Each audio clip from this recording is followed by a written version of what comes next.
سوف نأتي بالبطارية إن شاء الله تعالى ونشغل هذه السيارة هذه ونقيس شحن دينامو. تضع الموجب في الموجب والسالب لا تضعه في البطارية بتاتا لأنه يتسبب في مشكلة. الإخوان هذه معلومة. تضع السالب في المحرك كما تلاحظوا معنا. سوف نشغل السيارة. نقول بسم الله.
تبعتم معنا في هذا العطل هذا.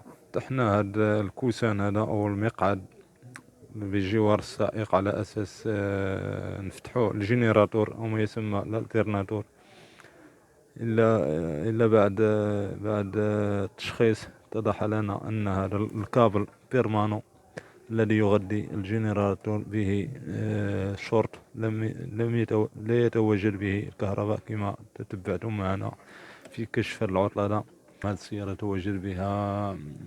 يتواجد بها هاد 4 من البوات فيزيبل، في بعض الأحيان يصل إلى 5، ومنها الأولى هي الرئيسية بجوار البطارية، وتوجد الثانية هذه بجوار الموتور.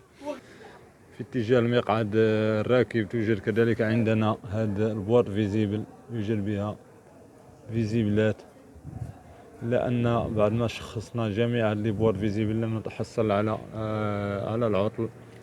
إذا كنت تبحث على الطاقة الخاصة بالجينيراتور أو البيرمانو الرئيسي، كثيرا يكون المشكل في الفيزيبل ذات الأمبير العالي.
كما كتشاهدوا هاد السيارة هادي كان عندنا فيها عطل بديفو تشارج با شارجي لو باتري. الجينيراتور ما كانش كتشارجي لنا الباتري، صدقنا في الديمارور كما تبعتوا معنا.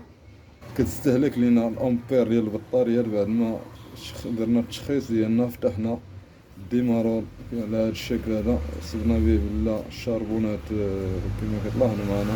تم استهلاك الفحمات كما كتلاحظوا. هذا هو الديمارور الخاص بهذا التويوتا هذه.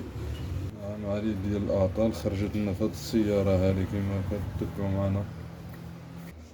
نبدلوا الفحمات خاصة بهذا الديمارور هذه، لأنه تم استبدال البطارية بسبب، أظن أنه كان سبب مشكل هما الأعطال هذو الذي نحن بصدد إصلاحها. منها ديفو تشارج الترناتور، ويليها ديفو ديمارور يستهلك الأمبير.